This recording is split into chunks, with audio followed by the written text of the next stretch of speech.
ಬೆಳಗಿನ ವಂದನೆಗಳು.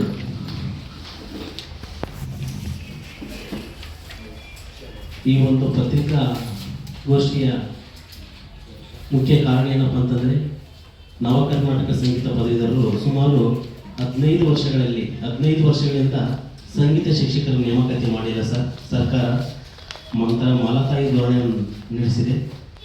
ತಾವು ನಿಮ್ಮ ಮುಖಾಂತರ ಈ ಒಂದು ಸರ್ಕಾರಕ್ಕೆ ಕಣ್ತರಿಸುವಂತಹ ಪ್ರಯತ್ನ ನೀವು ಮಾಡಿ ನಮ್ಮ ಒಂದು ಸಂಗೀತ ಕಲೆ ಮತ್ತು ಸಂಸ್ಕೃತಿಯನ್ನು ಉಳಿಸುವಂತಹ ನಿಟ್ಟಿನಲ್ಲಿ ನೀವೆಲ್ಲ ನಮಗೆ ಸಹಕಾರಿ ನೀಡಿ ಅಂತ ಹೇಳ್ತಾ, ನಮ್ಮ ಒಂದು ಸಂಘದ ಅಧ್ಯಕ್ಷರಾಗಿರ್ತಕ್ಕಂತಹ ಬಂಡಾಯ ಶಾಸ್ತ್ರಿಗಳು ಸಹ ಈಗ ನಮ್ಮ ಮುಂದೆ ಮಾತಾಡ್ತಾರೆ. ತಮ್ಮಂತೆ ಧನ್ಯವಾದ. ಪ್ರೆಸ್ ಕ್ಲಬ್ನ ಎಲ್ಲ ಮಾಧ್ಯಮ ಮಿತ್ರರಿಗೂ ಶರಣಗಳನ್ನು ಅರ್ಪಣೆ ಮಾಡ್ತಾ, ಅದೇ ರೀತಿ ನಮ್ಮ ನವ ಕರ್ನಾಟಕ ಸಂಗೀತ ಪದವೀಧರ ಸಂಘದ ಕರ್ನಾಟಕ ರಾಜ್ಯದ ಎಲ್ಲ ಜಿಲ್ಲೆಯ ಸಂಘಟನಾ ಕಾರ್ಯದರ್ಶಿಗಳು ಮತ್ತು ಪದವೀಧರರು ವೇದಿಕೆ ಮೇಲಿದ್ದಾರೆ. ಮೊದಲನೇದಾಗಿ ಆ ಕಡೆಯಿಂದ ಪ್ರಭುಶಂಕರ್ ಅಂತೇಳಿ ದಾವಣಗೆರೆ ಸಂಗೀತ ಪದವೀಧರರು, ಅವ್ರ ಪಕ್ಕದೊಳಗಿರ್ತಕ್ಕಂಥ ಅಂದ ಸಂಗೀತ ಪದವೀಧರರು ಕೂಡ ಮೈಸೂರಿನಿಂದ ಬಂದಿದ್ದಾರೆ. ಅದರ ಜೊತೆ ನಮ್ಮ ಚಿತ್ರದುರ್ಗದಿಂದ ನಮ್ಮ ಜಗದೀಶ್ ಅವರು ಕೂಡ ಬಂದಿದ್ದಾರೆ. ನಮ್ಮ ರಹಮತ್ ಸಾಬ್ ಅವರು ರಾಯಚೂರು ಸಂಗೀತ ಪದವೀಧರರು ಬಂದಿದ್ದಾರೆ. ಈ ಕಡೆ ಎಡಭಾಗದಿಂದ ದಾವಣಗೆರೆಯಿಂದ ಶ್ರೀಶೈಲ್ ಬಿರಾದರ್ ಅವರು ಬಂದಿದ್ದಾರೆ. ಅದರ ಜೊತೆ ನಮ್ಮ ಮಂಜುನಾಥ್ ಸಂಗೀತ ಪದವಿ ಮತ್ತು ನಮ್ಮ ಮಹಿಳಾ ಸಂಗೀತ ಪದವೀಧರ ರಾಯಚೂರಿಂದ ಮೇಡಮ್ ಅವರು ಕೂಡ ಆಗಮಿಸಿದ್ದಾರೆ. ತಮ್ಮೆಲ್ಲರಿಗೂ ಪ್ರೆಸ್ ಮೀಟ್ ಮಾಡುವ ಉದ್ದೇಶ ಏನು ಅಂತ ಕೇಳಿದ್ರೆ, ನಾವೆಲ್ಲರೂ ಕೂಡ ಸಂಗೀತ ಪದವೀಧರರು. ನಮ್ಮ ರಾಜ್ಯ ಸರ್ಕಾರದ ಪ್ರೌಢಶಾಲೆಯಿಂದ ನಡೆಸ್ತಕ್ಕಂಥ ಸೀನಿಯರ್ ಆಗಿರ್ಬೋದು, ವಿದ್ವತ್ ಆಗಿರ್ಬೋದು, ಹಾಗೂ ಈಗ ತಾನೇ ಗಂಗೂಬಾಯಿ ಹಾನಗಲ್ಲಿಗೆ ಆ ಒಂದೆಲ್ಲ ಸಂಗೀತದ ಪರೀಕ್ಷೆ ಅಧಿಕಾರವನ್ನು ಮೈಸೂರಿಗೆ ಕೊಟ್ಟಿದ್ದಾರೆ. ಅದರ ಜೊತೆ ಸಂಗೀತದ ವಿಶ್ವವಿದ್ಯಾನಿಲಯದಲ್ಲಿ ಬಿ ಮ್ಯೂಸಿಕ್ ಆಗಿರ್ಬೋದು, BA ಮ್ಯೂಸಿಕ್ ಆಗಿರ್ಬೋದು ಮತ್ತು M ಮ್ಯೂಸಿಕ್ ಅಂತಕ್ಕಂಥದ್ದನ್ನು ಅನೇಕ ವಿದ್ಯಾರ್ಥಿಗಳು ಸಂಗೀತವನ್ನು ಪರೀಕ್ಷೆಯನ್ನು ತೆಗೆದುಕೊಳ್ತಿದ್ದಾರೆ. ನಾವು ಪ್ರೆಸ್ ಮೀಟ್ ಮಾಡುವ ಮೂಲ ಉದ್ದೇಶ ಏನು ಅಂದರೆ, ಕಳೆದ 2009ರಲ್ಲಿ ಸಾರ್ವಜನಿಕ ಶಿಕ್ಷಣ ಇಲಾಖೆ ಪ್ರೌಢಶಾಲೆಗಳಲ್ಲಿ ಸಂಗೀತ ಶಿಕ್ಷಕರ ನೇಮಕಾತಿ ಆಗಿತ್ತು. ಅದು ಆದ ನಂತರ 2011-12ನೇ ಸಾಲಿನಲ್ಲಿ ವಸತಿ ಶಾಲೆಗಳಲ್ಲಿ ಅಂದರೆ ಮೊರಾರ್ಜಿ ದೇಸಾಯಿ ವಸತಿ ಶಾಲೆ, ನವೋದಯ ಶಾಲೆ ಆಗಿರ್ಬೋದು, ಎಲ್ಲ ಶಾಲೆಯಲ್ಲಿ ಸಂಗೀತ ಶಿಕ್ಷಕರ ನೇಮಕಾತಿ ಆಗಿತ್ತು. ಇಂದಿಗೆ 2026ಕ್ಕೆ 15 ವರ್ಷ ಪೂರೈಸ್ತಾ ಇದೆ. ಒಂದೇ ಒಂದು ಸಂಗೀತ ಶಿಕ್ಷಕರ ನೇಮಕಾತಿ ಸರ್ಕಾರದಿಂದ ಆಗಿಲ್ಲ. ಕಾರಣ ಇಷ್ಟೇ, ಇವತ್ತು ಕೇವಲ ಸಾರ್ವಜನಿಕ ಶಿಕ್ಷಣ ಇಲಾಖೆ, ವಸತಿ ಶಿಕ್ಷಣ ಇಲಾಖೆ ಅಷ್ಟೇ ಅಲ್ಲದೆ ಅನೇಕ ವಸತಿ ಶಾಲೆಗಳನ್ನು ಮೊದಲು ಮಾಡಿಕೊಂಡು ನಮ್ಮ ಇಡೀ ರಾಜ್ಯದೊಳಗೆ ಇವತ್ತು ಮೊರಾರ್ಜಿ ದೇಸಾಯಿ ಶಾಲೆಗಳಲ್ಲಿ ನವೋದಯ ಆಗಿರ್ಬೋದು, ಅಂಬೇಡ್ಕರ್ ವಸತಿ ಶಾಲೆಗಳಾಗಿರ್ಬೋದು, ಕಿತ್ತೂರು ರಾಣಿ ಚೆನ್ನಮ್ಮ ಆಗಿರ್ಬೋದು, ಹಾಗೂ ಸಾರ್ವಜನಿಕ ಶಿಕ್ಷಣ ಇಲಾಖೆಯ ಕುವೆಂಪು ಮಾದರಿ ಶತಮಾನ ಆದರ್ಶ ಶಾಲೆ ಆಗಿರ್ಬೋದು, ಪಬ್ಲಿಕ್ ಶಾಲೆ ಆಗಿರ್ಬೋದು, ಹೀಗೆ ಬಹಳಷ್ಟು ಶಾಲೆಗಳಲ್ಲಿ ಸಂಗೀತದ ಶಿಕ್ಷಕರ ಹುದ್ದೆಗಳು ಖಾಲಿ ಇದ್ದಾವೆ. ಆದರೆ ನಾವು ಕಳೆದ ವರ್ಷದಿಂದ ಇಲ್ಲಿವರೆಗೂ 5ರಿಂದ 6 ಜನ ಮುಖ್ಯಮಂತ್ರಿಗಳು ಬದಲಾವಣೆ ಆಗಿದ್ದಾರೆ. ಅವರಿಗೆಲ್ಲರಿಗೂ ಕೂಡ ನಾವು ಭೇಟಿಯಾಗಿ ಮನವಿಯನ್ನು ಸಲ್ಲಿಸ್ತಾನೆ ಬರ್ತಾ ಇದ್ದೇವೆ. ಯಾಕೆ ಅಂತಂದ್ರೆ, ನಾವು ಸಂಗೀತಗಾರ ಅಂದ್ರೆ ಹೋರಾಟ ಜೀವಿಗಳೆಲ್ಲ, ನಾವು ಸಂಗೀತ ಹಾಡೋದಷ್ಟೇ ನಮ್ಗೆ ಗೊತ್ತಿದೆ. ಬಹುಶಃ ಹಾಗಾಗಿ ಸರ್ಕಾರಕ್ಕೆ ನಮ್ಮ ಬಿಸಿ ಮುಟ್ತಾ ಇಲ್ಲ ಅಂತ ಅಂದ್ಕೊಳ್ತೀವಿ. ಇವತ್ತು ನೋಡಿ, ಎಲ್ಲ ಅಂಧ ಕಲಾವಿದರು ಬಂದಿದ್ದಾರೆ. ಪಾಪ ಅವ್ರಿಗೆ ಕಣ್ಣು ಕಾಣಂಗಿಲ್ಲ, ಸಂಗೀತದ ಬಿಟ್ಟು ಮತ್ತೇನು ಗೊತ್ತಿಲ್ಲ.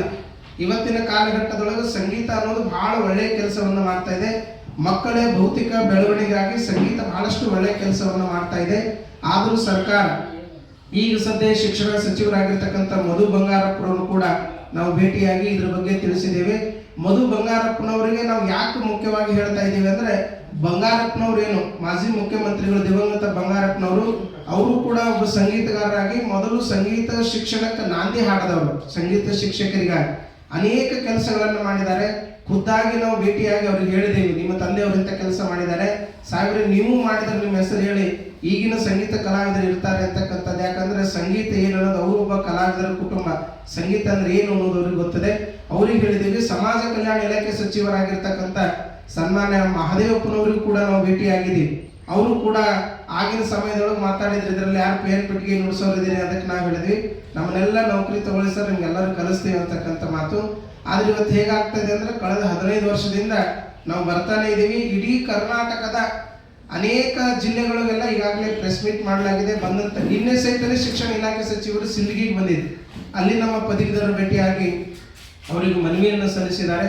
ಮತ್ತು 15 ವರ್ಷದಿಂದ ನೇಮಕಾತಿ ಆಗ್ತಾ ಇಲ್ಲ ಅಂದ್ರೆ ಎಷ್ಟು ಜನದ ವಯೋಮಿತಿ ಮೀರಿರಬೇಕು ಅನ್ನೋದನ್ನು ಬಹುಶಃ ಪತ್ರಿಕಾ ಮಾಧ್ಯಮ ಮಿತ್ರರು, ಅದಕ್ಕೆ ನಮ್ಮಲ್ಲಿ ಕಣ್ಣಿಂದ ಇರೋರು ಇದ್ದಾರೆ, ಕಾಲಿಂದ ಇದ್ದವರು, ಇನ್ನೂ ಭಾಳಷ್ಟು ಜನ ಬರೋರಿದ್ರು. ಯಾಕಂತ ಕೇಳಿದ್ರೆ ಇವತ್ತೆಲ್ಲ ತಮಗೆ ಗೊತ್ತಿದೆ, ಪಾಪ ಅವರೆಲ್ಲ ಅಂಗವಿಕಲರು, ವಿಶೇಷ ಚೇತನರಾಗಿರುವುದರಿಂದ ಬರುವುದಕ್ಕೆ ಕಷ್ಟ ಆಗಿರೋದ್ರಿಂದ ಅವರು ಅಲ್ಲಲ್ಲಿ ಜಿಲ್ಲೆಯೊಳಗೆ ಆ ಕೆಲಸವನ್ನು ಮಾಡ್ತಾ ಇದ್ದಾರೆ. ಅದಕ್ಕೆ ಆದಷ್ಟು ಬೇಗ ತಮ್ಮೆಲ್ಲರ ಒಂದು ಸಹಕಾರದಿಂದ ಸರ್ಕಾರಕ್ಕೆ, ಯಾಕಂದ್ರೆ ಪತ್ರಿಕೆ ಅಂತ ಕೇಳಿದ್ರೆ ಇವತ್ತು ಸಂವಿಧಾನದೊಳಗೆ ತನ್ನದೇ ಆಗಿರ್ತಕ್ಕಂಥ ಒಂದು ಅಂಗ ಹಕ್ಕಿದೆ.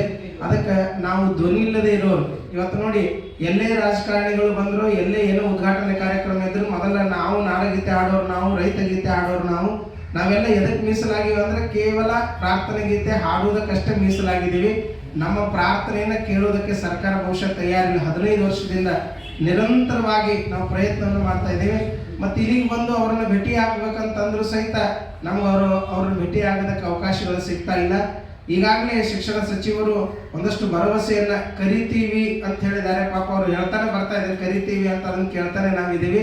ಅದಕ್ಕೆ ಇನ್ನು ಮುಂದಿನ ಒಂದಷ್ಟು ವಿಚಾರಧಾರೆಗಳಿದ್ದಾವೆ. ಅದನ್ನ ಕುರಿತು ನಮ್ಮ ಮಹಿಳಾ ಸಂಘಟನಾ ಕಾರ್ಯದರ್ಶಿಗಳಾಗಿರುವಂಥ ಸತ್ಯವತಿ ಮೇಡಮ್ ಅವರು ಮಾತಾಡ್ತಾರೆ, ನಾವು ಕೇಳೋಣ. ನನ್ನ ನಮಸ್ಕಾರಗಳು ಸರ್. ಆಲ್ರೆಡಿ ಹೇಳಿದಂಗೆ ನಾವು ಹಾಡೋರೇ ಹೊರತು ಮಾತಾಡೋರಲ್ಲ. ಸೊ ಮಾತುಗಾರಿಕೆಯಲ್ಲಿ ಹಿಂದುಳಿದಿರೋದ್ರಿಂದ ಬಹುಶಃ ನಾವೆಷ್ಟೋ ನೇಮಕಾತಿಯಲ್ಲಿ ಹಿಂದುಳಿದಿವೇನೋ ಅಂತ ಅನಿಸ್ತದೆ, ಹೋರಾಟದಲ್ಲಿ, ಮಾತಿನಲ್ಲಿ. ದಯವಿಟ್ಟು ನಮಗೆ ಸಂಗೀತ ಬಿಟ್ಟರೆ ಮತ್ತೆ ಬೇರೆ ಏನು ಗೊತ್ತಿಲ್ಲ. ಸಂಗೀತದಿಂದನೇ ನಮ್ಮ ಜೀವನ. ವೇದಿಕೆ ಕಾರ್ಯಕ್ರಮಗಳು ನಡೀತಾ ಇರ್ತವೆ, ಇಲ್ಲ ಅಂತ ಹೇಳೋದಿಲ್ಲ, ಅದು ನಡೆಯೋದು ಯಾವಾಗೂ ಒಂದ್ಸರ್ತಿ. ಸೊ ಅಂಥ ಕಾರ್ಯಕ್ರಮದಿಂದ ಜೀವನ ಸಾಗಿಸೋದು ಸ್ವಲ್ಪ ಕಷ್ಟ. ನಮಗೆ ಜೀವನಕ್ಕೂ ಅನುಕೂಲತೆ ಆಗಬೇಕು. ಮತ್ತು ಈ ಸಂಗೀತ ಕಲೆ ಮುಂದಿನ ಜನ್ರೇಷನ್ಗೆ ಗೊತ್ತಾಗಬೇಕು ಅಂದರೆ ಶಿಕ್ಷಕರ ನೇಮಕಾತಿ ಆದಾಗ ಮಾತ್ರ ಸಾಧ್ಯ. ನಾವು ಕನ್ನಡದ ಬಗ್ಗೆ ಮಾತಾಡ್ತೀವಿ, ಕರ್ನಾಟಕದಲ್ಲಿದ್ದು ಕನ್ನಡ ಸಾಹಿತ್ಯ ಉಳಿದು ಬೆಳಿಬೇಕು, ನಮ್ಮ ಸಂಸ್ಕಾರ ಸಂಸ್ಕೃತಿ ಇನ್ನೂ ಉನ್ನತ ಸ್ಥಾನಕ್ಕೆ ಹೋಗ್ಬೇಕಂದ್ರೆ ಸಂಗೀತ ಅತ್ಯವಶ್ಯಕ, ಅತ್ಯಗತ್ಯ ಕೂಡ. ಎಷ್ಟೋ ಜನರಿಗೆ ಈಗಿನ ಗುರುವಿನ ಸೇವೆಗಾಗಿ ಈ ಶರೀರವು, ಗುರುವಿನ ಸೇವೆಗಾಗಿ ಈ ಶರೀರವು ಎನಗೆ ದೊರೆತಿರುವುದೆಂದು, ಎನಗೆ ದೊರೆತಿರುವುದೆಂದು ಅರಿತು ಅರ್ಪಿಸಿದ ಬಳಿಕ ಗುರುವಿನ ಸೇವೆಗಾಗಿ ಈ ಶರೀರವು, ಗುರುವಿನ ಸೇವೆಗಾಗಿ ಈ ಶರೀರವು ತನದೆಂಬ ಭಾವ